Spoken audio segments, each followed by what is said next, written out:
Hello, welcome back to another episode of Math with Haas. You're watching Precalculus Season 2, Episode 8, Part 2. We are continuing our discussion of trigonometry. And what we're going to do is immediately build off of our unit circle discussion.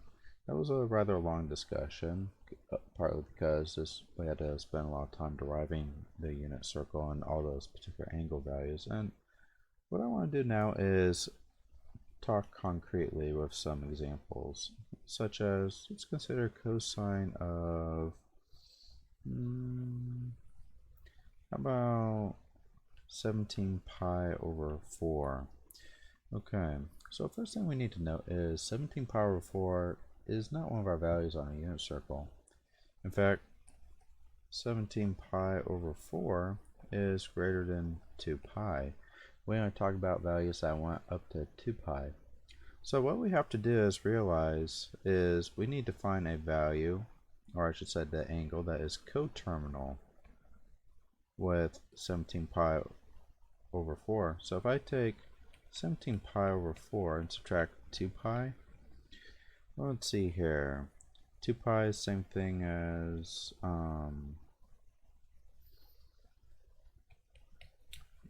8 pi over 4. Don't know why my mind blanked. Guess I'm getting sleepy. So if we were to subtract 8 pi over 4, subtract 2 pi out, that gives you 9 pi over 4. Well, 9 pi over 4 is not on the unit circle either. So if we take 9 pi over 4, subtract another 2 pi from it, we are left with a pi over 4. So what that means is 17 pi over 4 is coterminal with pi over 4. So what that means then is cosine of 17 pi over 4 is the same thing as cosine of pi over 4. And the reason being is because pi over 4, 17 pi over 4, since they are coterminal angles, they share the same xy coordinates. Which means whatever the x coordinate is for 17 pi over 4, that's the same for cosine of pi over 4. So our answer is square root 2 over 2. Now let's consider a new example. So again, square root 2 over 2. Alright. Sine of, how about negative 7 pi over 6? This one's weirder. We have a negative sign there. How do we deal with that? Well, one way we can think about this is the following. So if I go a angle of negative 7 pi over 6, the first thing we need to remember is going counterclockwise, this way, counterclockwise, that is the positive direction.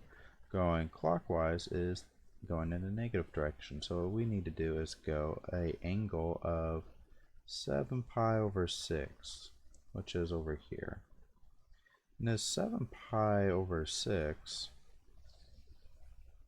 that is actually same thing as just 5 pi over 6. You get the same xy coordinates. Now, so one way of doing this is kind of just counting along the unit circle, and you stop after you go a distance of 7 pi over 6 in a negative direction. A second way of going about it, however, is we could have taken our negative 7 pi over 6 and we could have added 2 pi. Well, this is going to be the same thing as negative 7 pi over 6 plus 12 pi over 6. Yeah, it's a bad 6. I'm going to do that. Oops, we'll redo that one. And so that gives you 5 pi over 6. So in both cases here, what our strategy was taking a value that was not one of our nice values on the unit circle and recognizing that they were coterminal with something we do know on the unit circle, and we just added or subtracted multiples of 2 pi until we found out what it was. And so this is going to equal sine of 5 pi over 6, which we know is just going to be 1/2.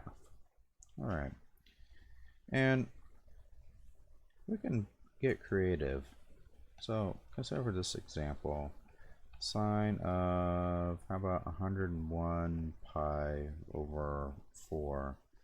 You might be thinking, oh my gosh, how many times do I have to subtract 8 pi over 4, right? Because 8 pi over 4 is the same thing as 2 pi.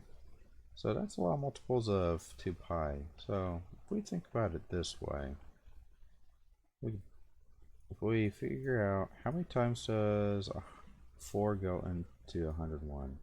25 with a remainder of 1 here. So if I was to subtract 25 times, so what we need to do, so 4 divides into 101 25 times, right? Actually, we need to cancel that. I think I'll just hit the undo button. What we need to do is not figure out how many times 4 divides into it. Since we have an 8 here, we want to think how many times does 8 divide. 101 divided by 8 is 12 point. Okay, so we are going to, this means there's going to be 12 times we go around the unit circle. Because if you take 12 times our 8, well, that's going to be 12 times go around the circle, right?